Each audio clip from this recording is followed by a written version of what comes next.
Hey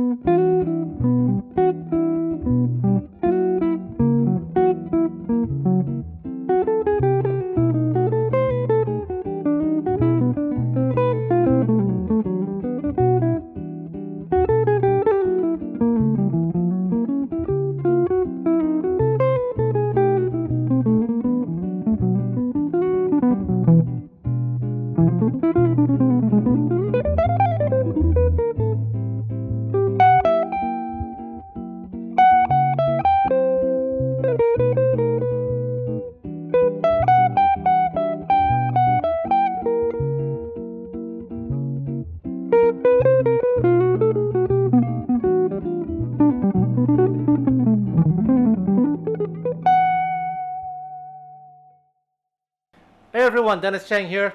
I'm in Montreal. It's my last day in Montreal. I'm staying at my friend Andy Mac's place. He just got married. Congrats. And he's in Turkey right now, enjoying his wonderful honeymoon while I look after his beautiful, beautiful cat. I thought while I was in Montreal, I might as well show you a few things. This guitar was given to me by Dorado Schmitt. Wow, I don't remember when, a very, very long time ago. I met Dorado Schmitt before I even started DC Music School. Um, he was on tour in Montreal, and I befriended him and his son, Sanson Schmitt, who was on DC Music School.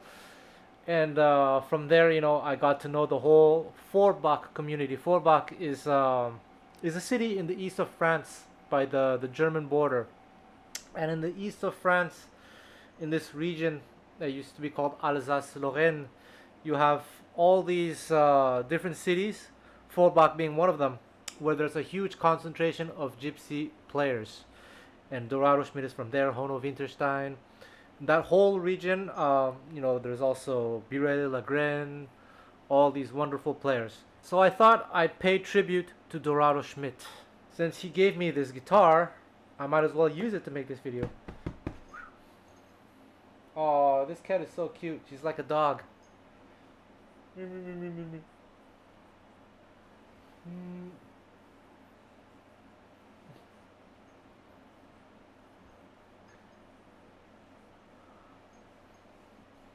She wants the snacks. But nope, that's enough for today. No, that's enough for today.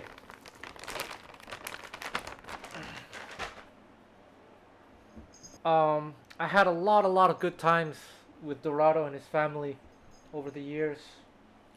They should make a documentary about him because he's such an interesting character. And if he watches this, I know he watches some of my videos sometimes.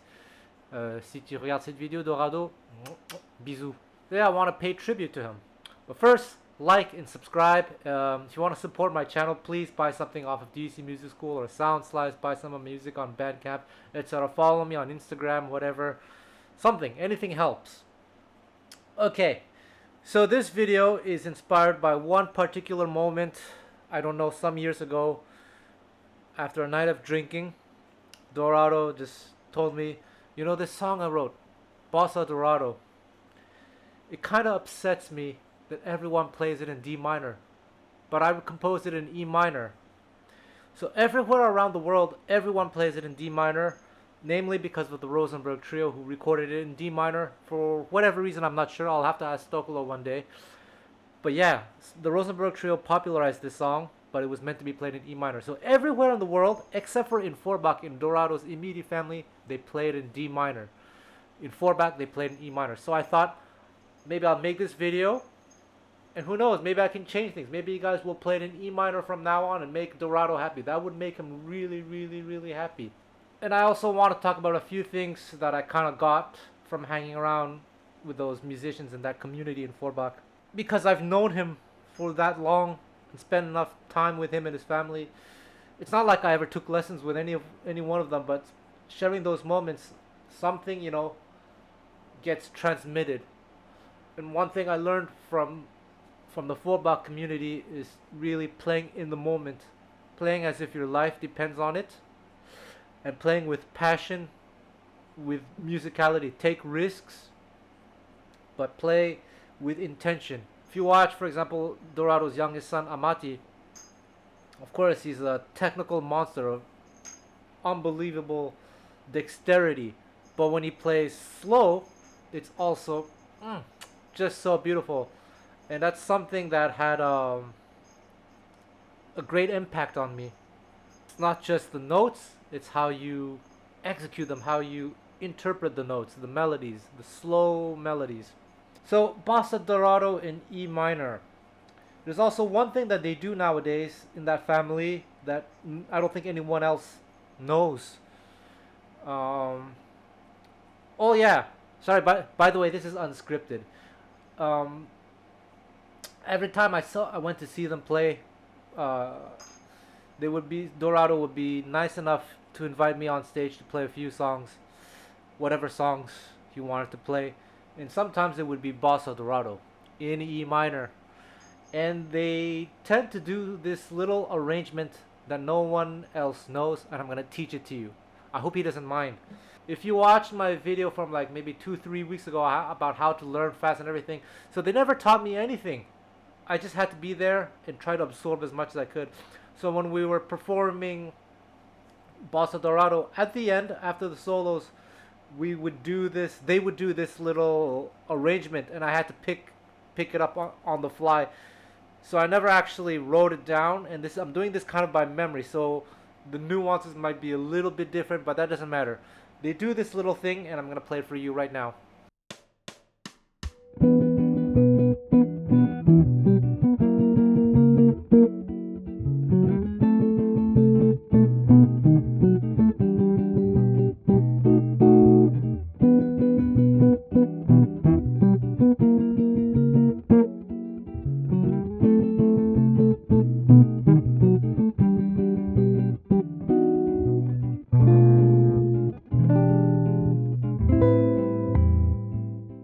They do this over the A section, so it's pretty cool. So that's something you can also do.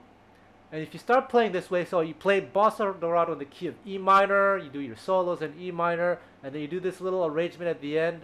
If this becomes a trend, I think that would make Dorado really, really, really happy. There's also this song called Chavalo Swing that is in the movie Lachodrome.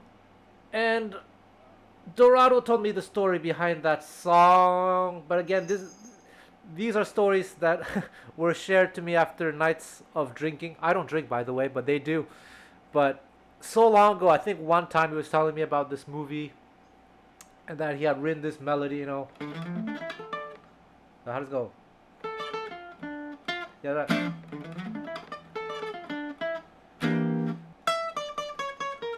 Blah, blah, blah, blah, blah.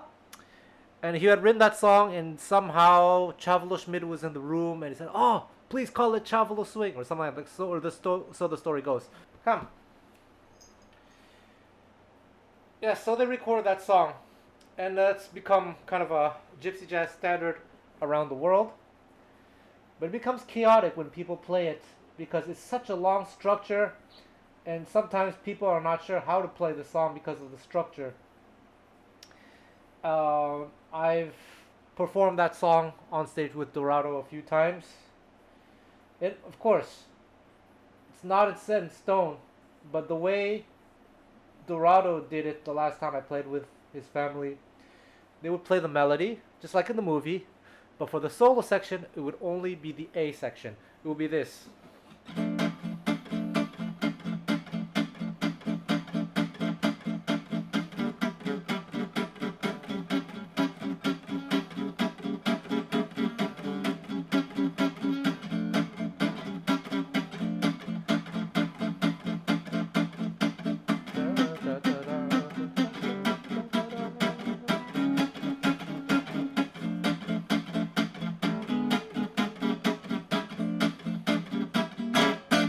There, they would solo over that. So that's something maybe you can do as well to simplify to kind of standardize things, so to speak. Because that's kind of the trend nowadays. Everything gets standardized. So might as well standardize this thing. So maybe at the next jam session, if someone calls Lachodrome or Chavalo Swing, maybe you can do it this way and there'll be less confusion. Like I said, spending a lot of time within that community, I learned so much even though we never took lessons. And very, very thankful to them. And one thing that I learned from the community of gypsy players in the east of France with this kind of way of playing the quote-unquote gypsy bossa that you can apply to bossa Dorado as well. I'm not saying that Dorado himself uses this rhythm. In fact, he tends to play it like fingers with the electric guitar. But if they were to do this gypsy bossa kind of thing that was popularized by the Rosenberg Trio, one thing that is very common in the east of France is to do it like this, where everything is coming from the right hand. So for the 2 and 4, I'm kind of like just like muting with the palm of my hand and a little bit of the flesh of my thumb. I hold my pick in such a way that you barely see it. So it's all coming from the right hand. I use a little bit of the left hand as well, but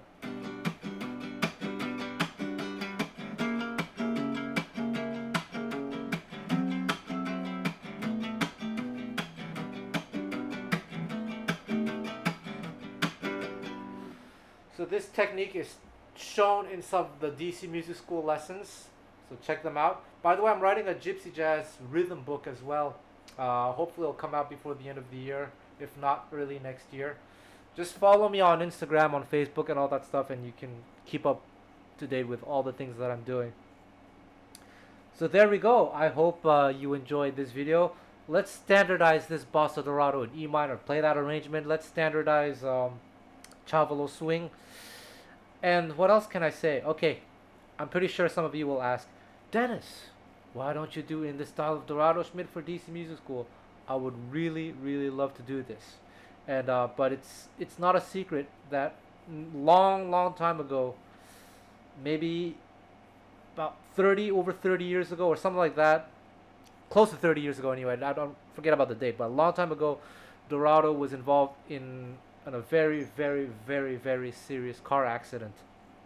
And with over time, it's the pain from that car accident has gone worse and worse. So unfortunately, while he can still play music, he can still play the violin, he can still play the guitar, it's in a limited capacity.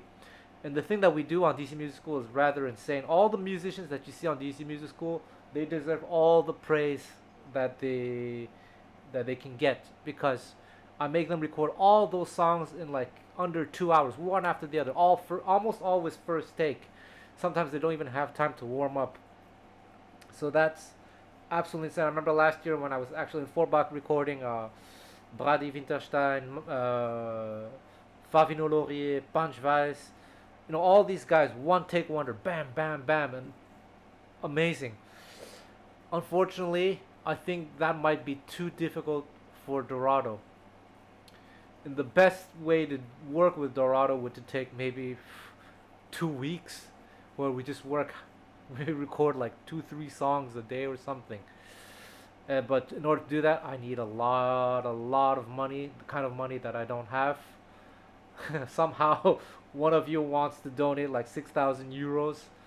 All that money goes to the studio and also to Dorado, so he can be compensated.